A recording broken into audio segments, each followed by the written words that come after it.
আসসালামু আলাইকুম এভরিওয়ান। আজকের আয়োজনে আমি আপনাদেরকে খুব সহজে একটা নাস্তা তৈরি করে দেখাবো। আর এটা হচ্ছে এক ধরনের বিস্কিট পিঠা। আপনি এটাকে পিঠাও বলতে পারেন।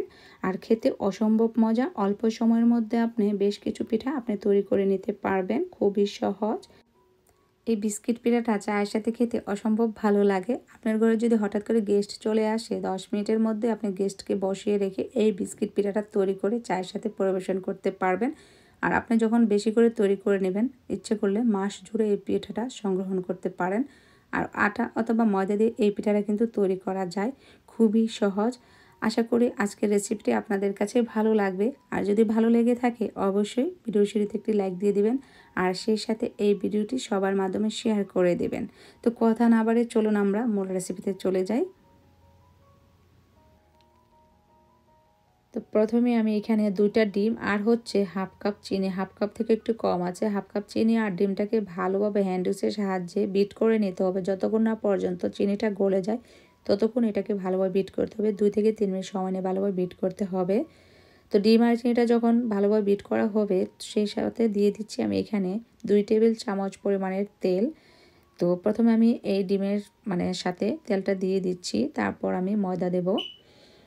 তো এখানে আমি 2 টেবিল চামচ তেল দেওয়ার পর দিয়ে দিচ্ছি আমি এখানে 2 কাপ ময়দা।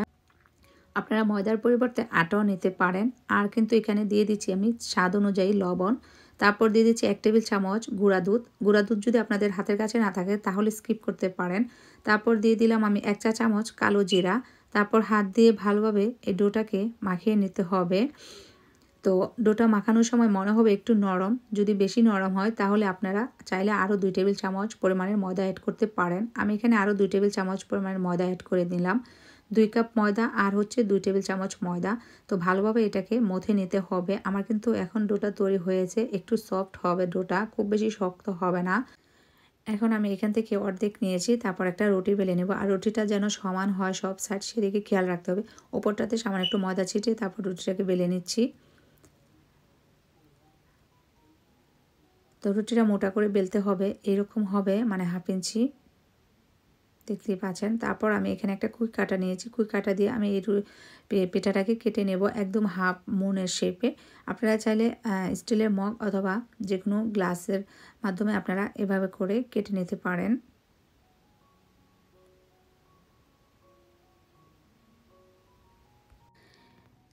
এক এক করে আমি সবগুলো পিঠা এভাবে করে কেটে নেব। তারপর আমি চুলায় পিঠাগুলোকে ভাজার জন্য চলে যাব। আর চুলায় অলরেডি একটা ফ্রাই প্যানে আমি তেল বসিয়ে রেখেছি। আর চুলার হিটটা কিন্তু আমার খুব বেশি হাই হিটে নাই, একদম মিডিয়াম হিটে আছে।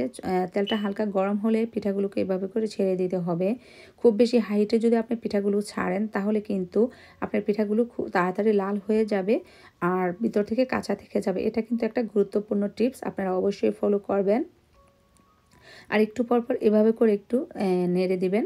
আর পিঠাগুলোকে একটু পরপর উল্টে পাল্টে এভাবে করে নেড়ে দিতে হবে, তাহলে কিন্তু পিঠাগুলো সব সাইড ভালোভাবে ভাজা হবে। এই পর্যায়ে এসে চুলার হিটটাকে আপনি লো হিটে করে দিবেন। প্রথম অবস্থাতে থাকবে মিডিয়াম হিটে, তারপর আপনি লো হিটে করে দিবেন। লো হিটে করে রেখে 6 থেকে 7 মিনিট সময় নিয়ে পিঠাটাকে ভেজে নিতে হবে, তাহলে ভিতর থেকে সুন্দরভাবে একদম কুক হয়ে যাবে।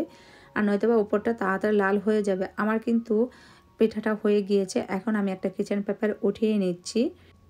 অবশ্যই এই বিস্কিট পিঠাটা যখনই ভাজবেন তাড়াহুড়ো করবেন না, একটু ধৈর্যের সাথে দাঁড়িয়ে পিঠাটা ভেজে নেবেন।